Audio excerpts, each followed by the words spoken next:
Thank you very much. Ms. Sanchez is recognized. Thank you, Mr. Chairman. I want to take a moment to thank each of our panelists for appearing before the committee today. I know that your organizations do remarkable work in our communities, often encountering many challenges and sometimes very limited funding. And I also wanted to thank the chairman and the ranking member for holding this hearing, because it's an important step as the committee starts to think about the long overdue task of comprehensive tax reform. Our tax code needs to be fair to working families and businesses alike. And in an effort to simplify our tax code, we hope that we can encourage American innovation and job creation and pass a strong economy on to our next generation.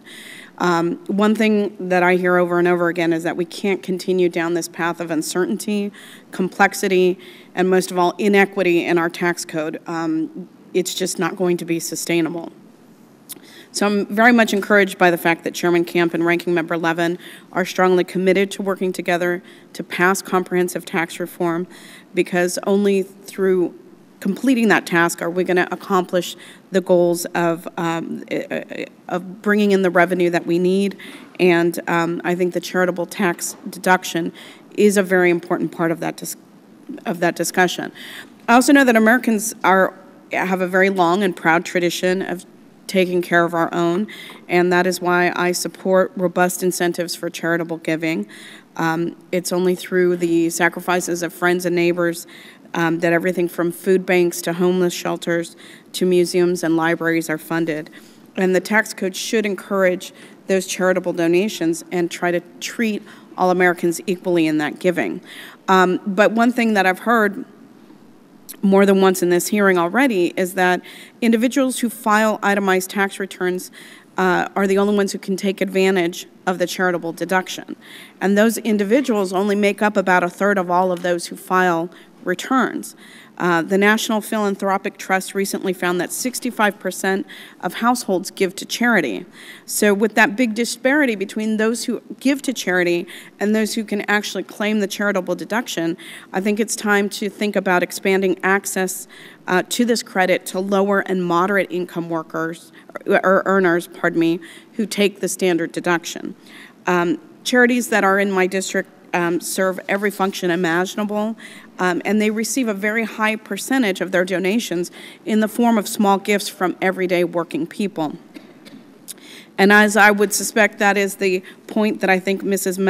Masaoka made earlier. Most of your charities, much like those in my district, benefit from similar small dollar donations. Local charities in California receive donations from both high and low income earners, but it wouldn't hurt the charity business model if lower wage earners could deduct their contributions as well. And I understand that there is somewhat of a difference in what large dollar donors tend to give money to and what low income earners tend to give their money to. Low income people are more likely to donate to things that are like directly benefiting local communities, things like food banks, homeless shelters, and churches. So if that group can most benefit our community, why do we not incentivize their giving more under the tax code? Now, assuming that the charitable deduction incentivizes giving, encouraging low and moderate income individuals to donate would only increase charitable giving if taxpayers at these income levels become eligible for the deduction. So I'm interested in getting your perspective on that. I wonder if Ms. Masaoka could expound on that theory.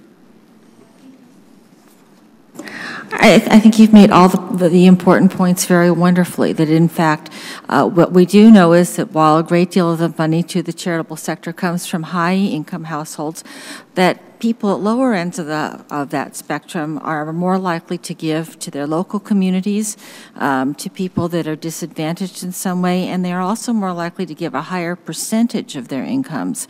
It may not be the same in dollars, but they're giving lower income people give a higher percentage of their income than do higher income people. So all of these things argue, I think, for not only, but for the inclusion of benefits to non-itemizers as part of a package in tax reform. Is there anybody on that panel that would disagree with what was just said? No. No. Okay.